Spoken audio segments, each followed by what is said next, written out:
Hi guys, so it's like 2 o'clock in the morning and I should be sleeping, but instead I'm making Monstera leaves for tomorrow.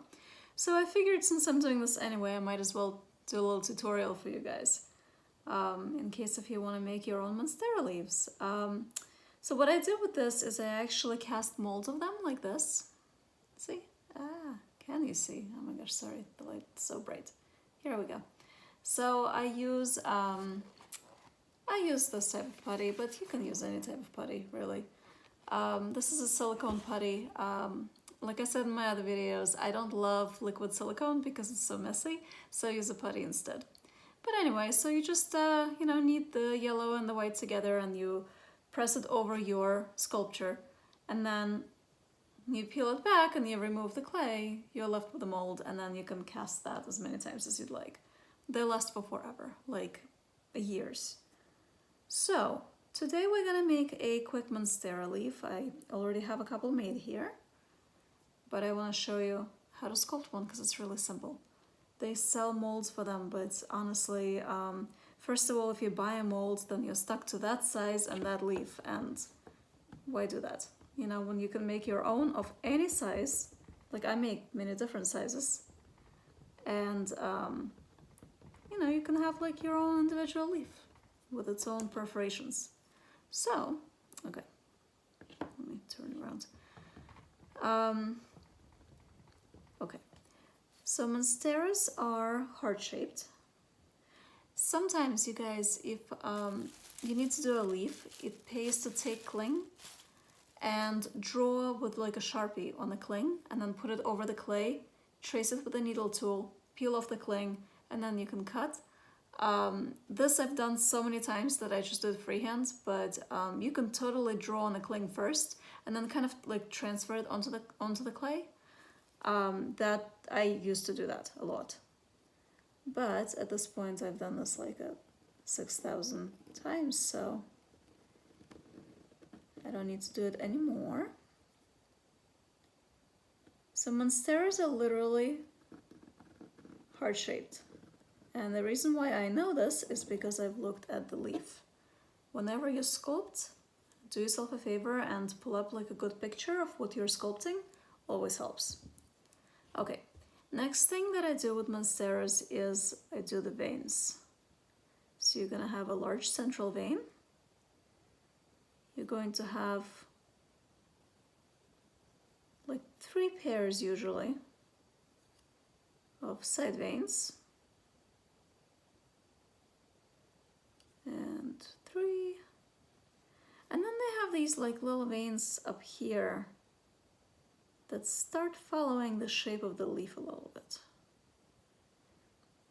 And the reason why I do the veins first is because then I will know where the perforations are. That makes sense? Here we go. Okay. So your perforations are gonna come in here, in between each vein. The way I like to do it is I start on the outside and I cut in towards the center of the leaf. And this is very, very wet clay. For no reason, it just happens to be really wet clay.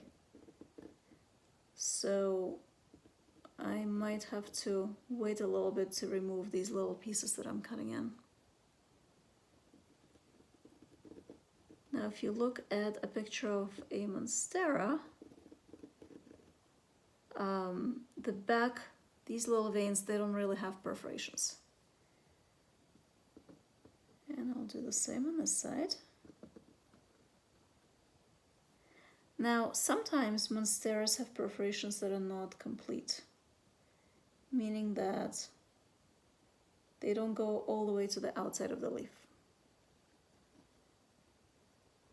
And you can do those with a needle tool, you can do it with the X-Acto knife like I am doing. Any way, shape or form is fine. You just push it back. I very often will go over all the edges with a wet brush to kind of smooth out any crumbs. So that really helps. I use a wet brush in sculpture a lot. It's definitely a tool that like people don't talk about, that is heavily used by most sculptors. A wet paintbrush. Alright, so I'm gonna start trying to peel these things out, if I can. Like I said, very wet clay. Yeah, I might have to just kind of cut it out of there. Do you see how like it's starting to look like a Monstera? So how easy was this, right? And if you go online, you would pay like, I don't know, at least like $10 for a mold, and then you have to pay for shipping, and then, you know, like I said, and then you're stuck to that one leaf and one size. Why? When you can do this so easily. It says Tania as the thing doesn't want to come out, but you get the idea. Come on, buddy. Here we go. Okay. More or less. And then, yeah, so I will like wet a paintbrush and just go over all the edges.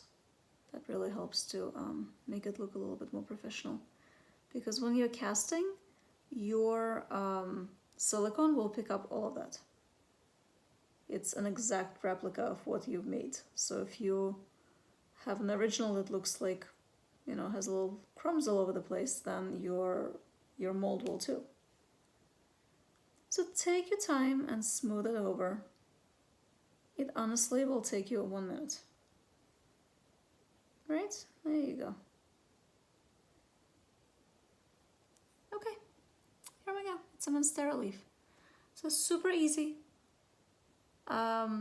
I will let it set just so it's not like squishy wet. It's my fault. I'm just working with clay that's really wet.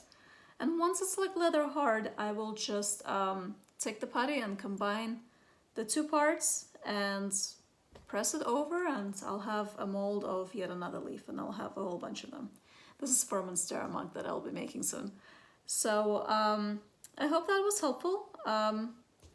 I make a lot of leaves. I really have stopped casting them from the leaves outside because I make miniatures, and the most inconvenient part is that the leaf outside is going to be yay big, and I need something that's this big, so you really can't always use it. So sculpting leaves is really easy. It's really not hard. I hope this was helpful. If you guys have any questions, shoot me the questions in the comments. I will probably get to them tomorrow though, because it's like 2 o'clock in the morning. So have a great night, and I'll talk to you guys soon. Take care, bye.